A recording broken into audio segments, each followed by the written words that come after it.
Chaque année, la Vigile pascale nous fait refaire le même parcours biblique, celui que nous venons de refaire ensemble. Chaque année, nous repassons à grands pas à travers toutes les histoires qui ont jalonné la grande histoire du salut.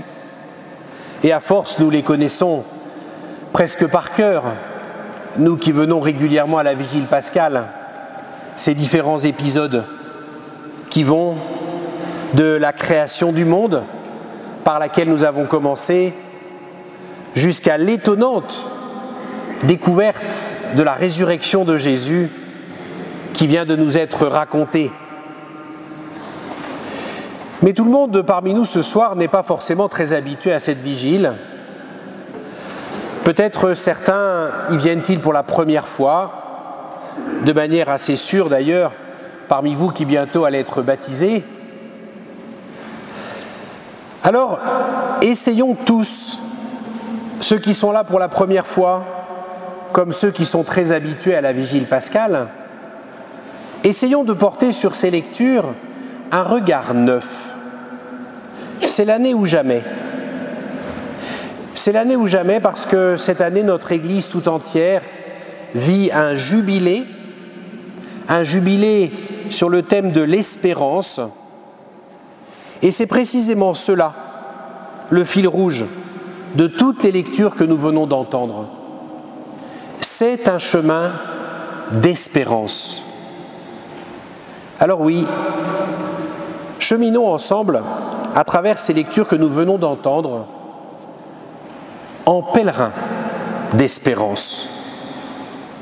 En repartant donc de la première lecture, qui était le point de départ de la vaste pédagogie biblique, qui, vous l'avez senti de lecture en lecture, nous a fait passer progressivement ce soir de la nuit à la lumière pour vivre une sorte de lever progressif d'espérance.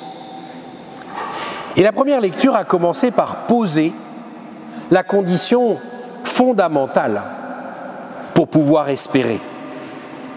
Cette condition, c'est que le monde, la vie, ait un sens.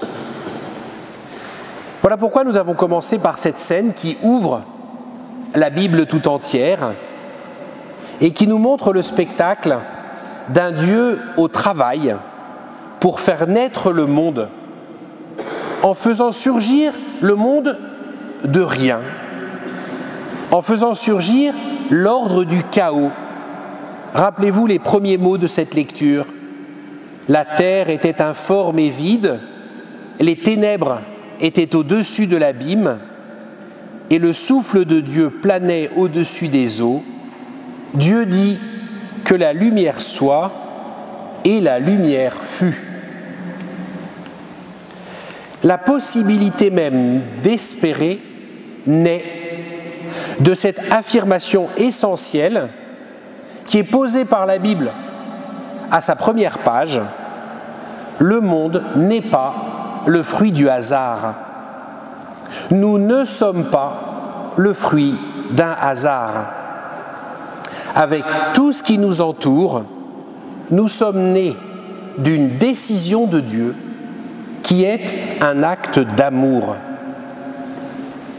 La deuxième lecture nous a ensuite raconté un geste qui, je l'espère, vous aura un peu effrayé, un peu dégoûté, vous qui l'avez entendu pour la première fois. C'est ce geste fou d'Abraham qui a bien semblé être prêt à sacrifier son propre fils unique, si c'était cela que Dieu lui demandait. N'ayons pas peur des mots, c'est un geste qui, à nos yeux d'aujourd'hui, ressemble plus à une foi admirable, ressemble plus, à du fanatisme aveugle qu'à une foi admirable. Ce geste est en réalité une étape majeure de la révélation biblique. Parce que les sacrifices humains n'étaient pas spécialement choquants dans le contexte religieux dans lequel est né ce récit, il y a 3500 ans de nous. Dieu, par cette épreuve, a surtout fait franchir à Abraham un cap de confiance radicale, pour lui faire découvrir que l'espérance envers et contre tout, l'espérance contre toute espérance, débouche toujours sur la vie. Dans la troisième lecture, ensuite, nous avons fait un bond de plusieurs siècles pour passer la mer Rouge avec le peuple hébreu et être ainsi délivrés par Moïse de la captivité en Égypte. Cette traversée de la mer Rouge, un épisode proverbial bien sûr, est en quelque sorte l'archétype de toutes les libérations que Dieu rend possibles, de tous les esclavages dont il veut nous affranchir. La traversée de la mer Rouge est une sorte de modèle type d'espérance, une promesse de tous les passages que Dieu ouvre dans nos vies pour nous sortir de ce qui nous enferme, pour nous conduire vers une plus grande liberté. Le peuple hébreu s'est installé sur la terre que Dieu lui avait promis au tournant du premier millénaire avant Jésus-Christ. Et à partir de là, ce modèle type de la traversée de la mer Rouge a semblé maintes fois démenti par les faits, comme c'est le cas probablement dans chacune de nos vies, face aux épreuves, face aux guerres, face aux injustices, face aux échecs, face à la violence lorsqu'elle nous submerge. Comment croire aux promesses de liberté de Dieu? Comment espérer encore? Au fil des siècles, le rôle des prophètes a été de soutenir et de rallumer pour chaque génération la flamme vacillante de l'espérance. Ce soir, nous avons entendu deux d'entre eux, Isaïe et puis Ézéchiel, promettre une alliance nouvelle et des cœurs nouveaux, et donner ainsi un visage de plus en plus concret à cette espérance venue du fond des âges. Dans l'Épître aux Romains, Paul a pu nous apporter le dernier mot à la question du comment de l'espérance.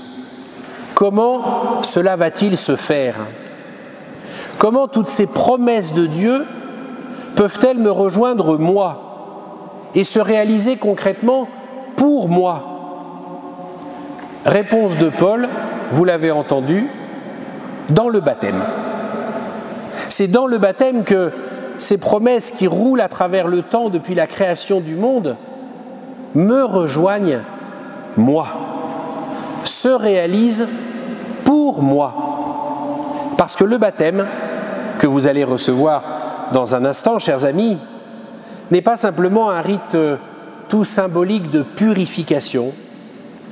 Le baptême nous plonge vraiment dans la mort et la résurrection de Jésus. Ce soir, les 16 qui parmi nous vont être baptisés entrent dans la vie éternelle.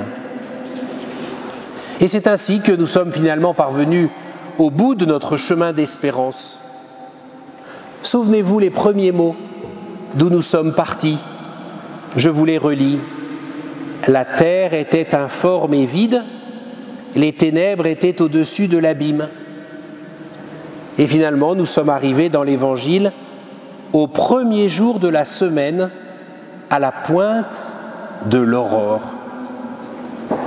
Le jour s'est levé et nous voici devant le tombeau de Jésus, ouvert et vide. Ce tombeau vide, il est le lieu, dans l'histoire des hommes, de la victoire définitive de la vie sur la mort. Alors, revenir, comme nous l'avons fait ce soir, au tombeau ouvert et vide de Jésus, c'est remonter à la source intarissable de l'espérance. Car ce tombeau proclame pour toutes les générations et jusqu'à la fin de l'histoire que non, plus jamais la mort n'aura le dernier mot dans la vie. Plus jamais la mort n'aura le dernier mot dans nos vies. Il reste un dernier aspect important de ce chemin que je voudrais souligner, c'est sa force particulière. Sa force qui réside dans son ancrage historique. Toutes ces histoires par lesquelles nous venons de repasser s'enracinent concrètement dans une histoire, celle du peuple d'Israël, et chaque rebondissement a correspondu à une circonstance concrète que les archéologues et les historiens sont à même de situer plus ou moins précisément en fonction de la distance dans le temps. C'est essentiel d'avoir bien saisi ça. Que ce soir, nous n'avons pas entendu des fables, mais une histoire. C'est essentiel parce que cela veut dire que l'espérance biblique n'est pas une idée abstraite, une théorie, une idéologie. Elle s'incarne dans des événements très concrets.